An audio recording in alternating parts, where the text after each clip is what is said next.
folks, Mr. Mustache here with my beautiful little Heritage Rough Rider 22 revolver with just a pretty little pearl bird's head handle.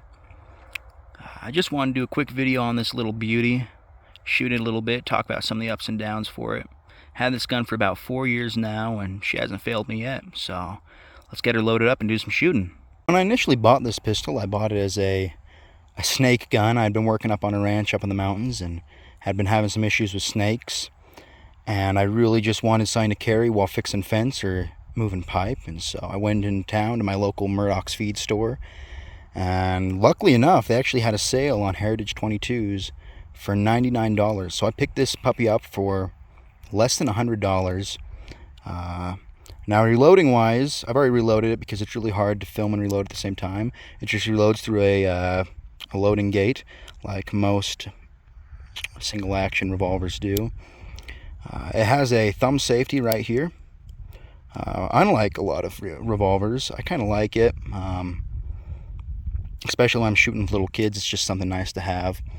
A lot of times if I'm out actually working and I carry this, I have the safety off just so I don't have to worry about it, because there's been a lot of times where I've been shooting this pistol and I've pulled back my hammer, pulled the trigger, and nothing's happened just because this safety's on. See, I'll show you right now.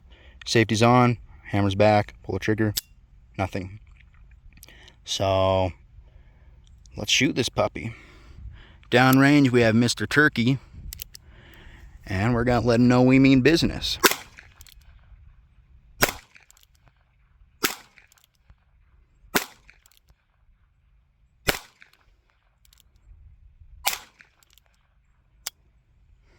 There we go. Now I was shooting this target a little bit earlier today, so you can tell there's more than just 6 bullet holes on it.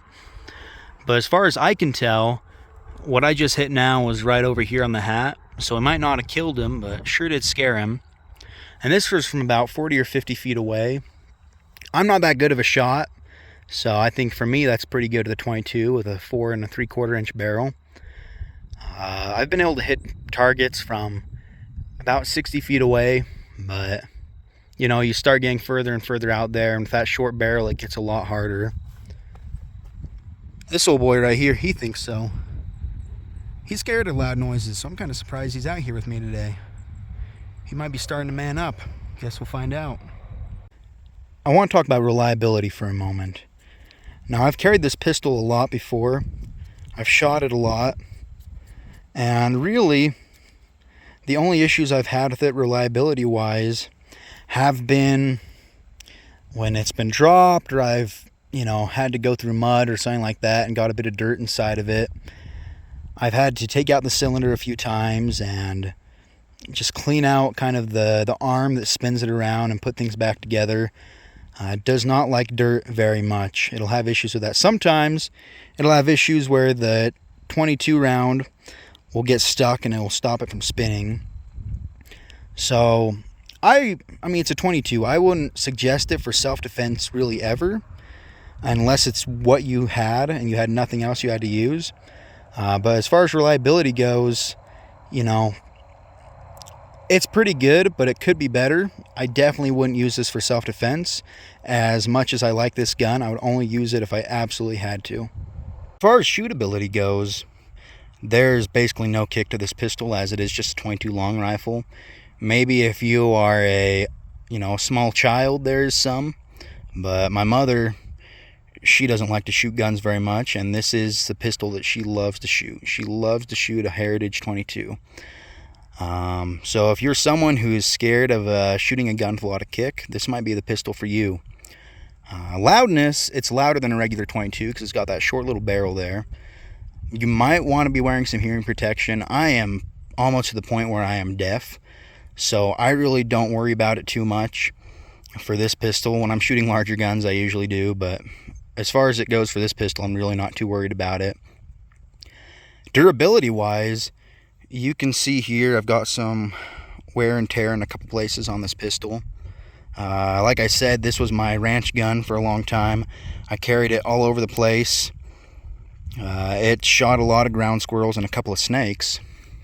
It has fallen out of its holster.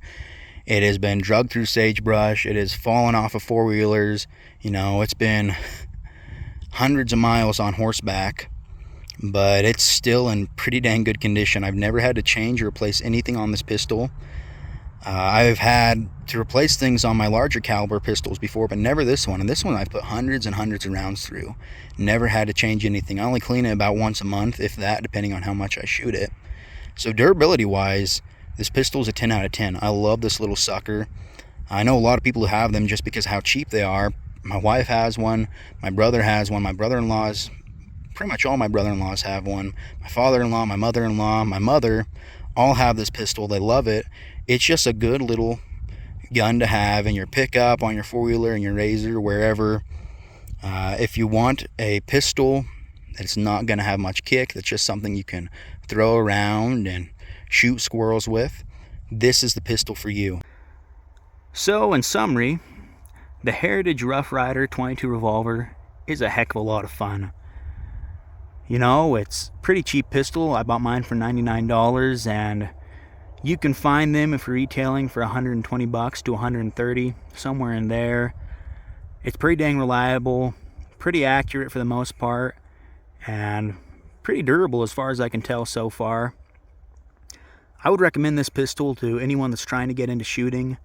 Somebody who's maybe never been a gun owner before, this is a really good starter pistol. And I would also suggest that anybody who's has experience with firearms, just as a good cheap pistol to throw around, maybe just keep in your pickup. Just a fun little pistol. I hope you guys enjoyed this video. If you did, don't be afraid to give me a like, a share, maybe a comment, maybe even subscribe. You know, I could really use help appealing those false gods of the YouTube algorithm. Either way, thank you so much for your time, and happy trails.